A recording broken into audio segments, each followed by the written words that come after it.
Today we're making sausage rolls. These are homemade sausage encased in a puff pastry crust, and they're beloved across Ireland and all over the UK.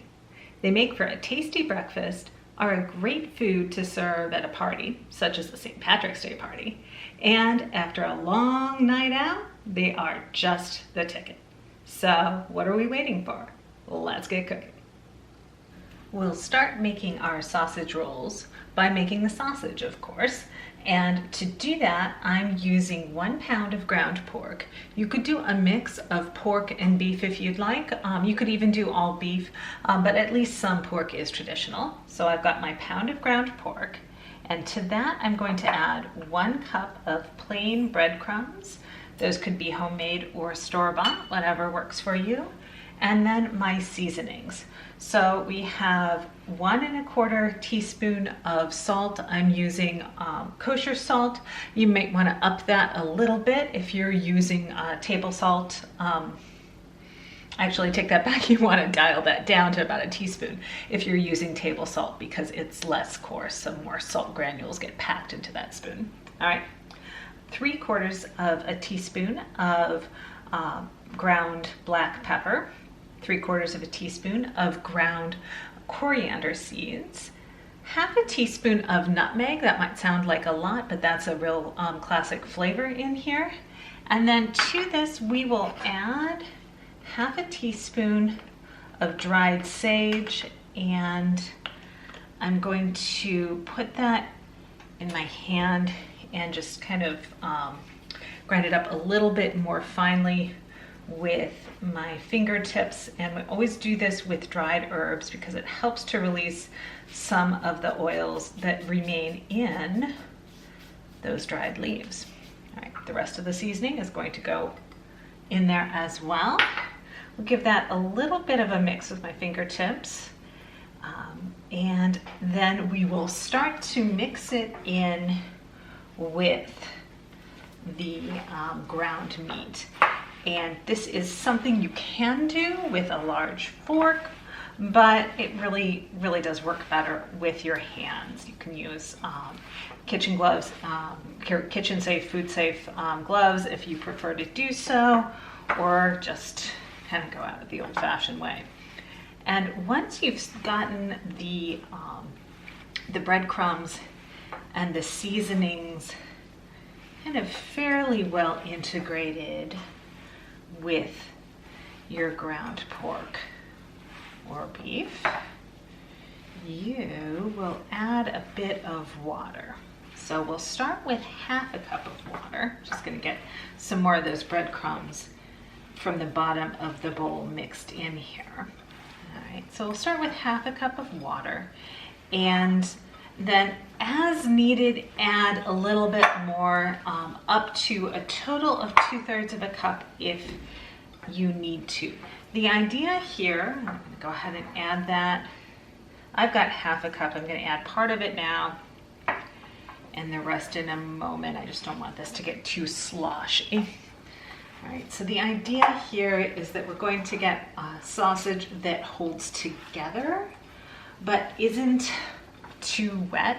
I know that sounds funny, but you want to, basically what that means, it'll hold together when you squeeze it. It won't crumble apart, but you won't squeeze out extra water. So for me, the 1/2 cup mark is always pretty much right, but it might depend on the ground meat you've got itself, and also the texture of the breadcrumbs.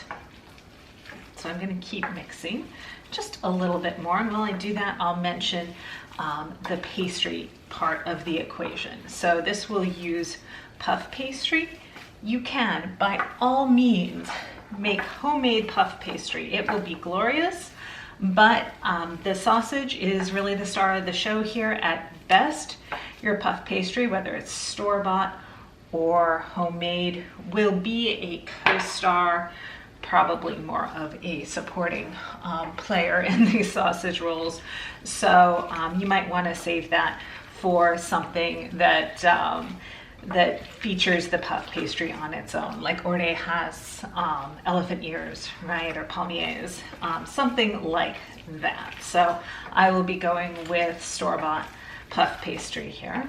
And all right, so here's my sausage. It's mixed together.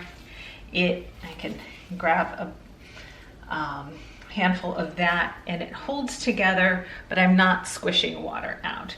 So that is how I know it is done, and or it is well mixed. All right.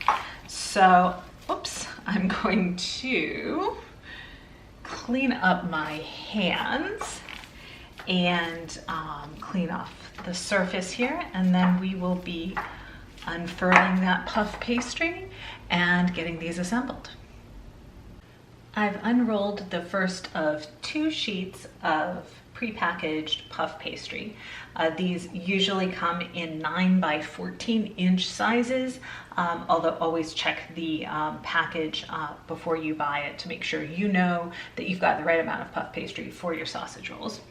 I have a pan lined with a nonstick liner. You could use parchment paper, whatever works for you. And I've got my oven preheating to 400 degrees while we're at it. Finally, we have an egg white. I've beaten that lightly with a fork, and we'll be using this just to kind of get our puff pastry nice and glossy on top once our sausage rolls are assembled. All right, so I'm going to divide this sheet of puff pastry into 8 rectangles. You can do larger or smaller sausage rolls, up to you. It really doesn't matter. All right, and then I'll be doing the same with the other sheet. So this for me will yield a nice 16 sausage rolls. All right, so I'm going to just measure out my 7 inches or so, cut that in half. You don't have to be super precise with this. And we'll be making rectangles and then folding the pastry over the sausage. So just so you kind of know what's coming up. All right, so I'm going to divide it like so. I'm using a bench scraper. You can use a knife. You don't have to have anything super sharp for this, okay? I mean, even a butter knife would do, although we will be cutting little ventilation holes or slats in the tops of these, and so for that you would want a sharper knife. All right, so now working with one of these at a time. You don't have to worry about rolling it out any further. It will kind of, as you're working with it, you can stretch it out a tiny bit, but we don't need this to be super duper thin. All right, I'll stretch it out maybe just a little bit as I go. Okay, and then I'm going to put sausage just down, kind of not quite the middle, a little bit to one side, because again, we'll be folding this over and then sealing the long side. And if you want to be precise about that, my mixed sausage weighed in at 730 grams. So I'm going to wind up with about 45 grams of sausage per sausage roll. And you can, of course, just eyeball this. You don't really have to measure it out every time. But if you've got a kitchen scale handy and you like to be kind of precise like that, go ahead and weigh it.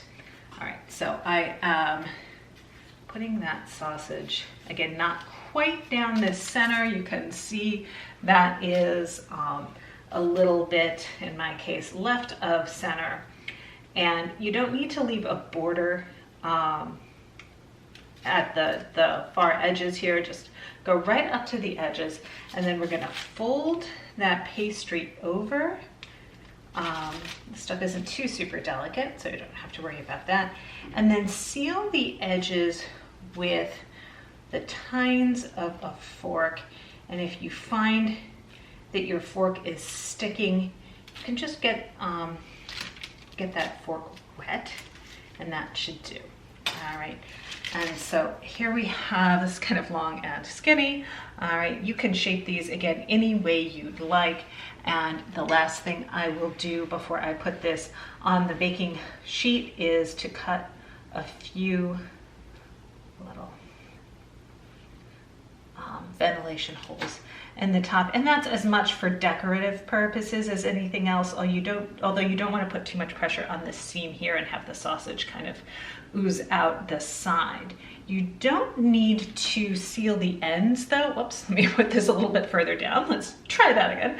All right, you don't need to seal the ends of these, so you will have sausage kind of peeking out the end. Yeah, there's lots of funny stuff here. Top tip here, when you're not trying to show the camera how to make one of these at a time, the best way to do it is actually assembly line fashion. So get each of your rectangles of puff pastry aligned on your work surface, measure out scoops of sausage into each, and then kind of arrange it on the puff pastry squares and wash your hands before folding each of those puff pastry rectangles over the sausage filling. And then once you've folded each one over, you can use the tines of the fork, and you don't have to seal them really with your fingertips. The tines of the fork are going to do that for you. And you know, your fingers are probably just gonna stick to the pastry anyhow. All right, and then just use the tines of the fork to seal each of those. And if you dip that in water, as I mentioned, if you realize it's sticking, it will work like magic, and we can just kind of even off, pat those a little bit to even out the top. And then once we seal each of them, kind of even them out a touch, we just cut those little ventilation slats in and get them onto the baking sheet. Egg wash in a moment. Our sausage rolls are arranged on our baking sheet, and they just need a quick brush of egg wash before they get popped into the oven. You can use a whole egg instead of just the egg white if you'd like. These will definitely be a lot more golden on top if you use a whole egg. I like just doing the egg white. You could even use cream instead of the egg if you were so inclined. But we do like to give these a nice kind of burnished look on top, and the egg wash definitely does the trick there. No need to be too liberal with this, but just kind of get the surfaces as well as you can.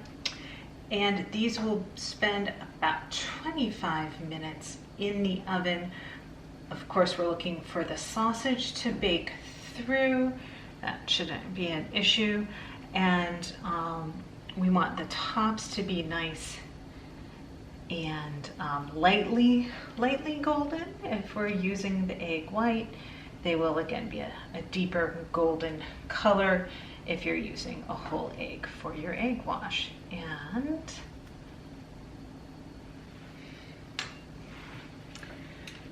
there we go, into the oven, and we will see these when they are all done. After 25 minutes in the oven, our sausage rolls are beautifully golden brown, and let me tell you, they smell amazing. We really hope you give this a try, and you check back every Friday at 4 o'clock for a new recipe.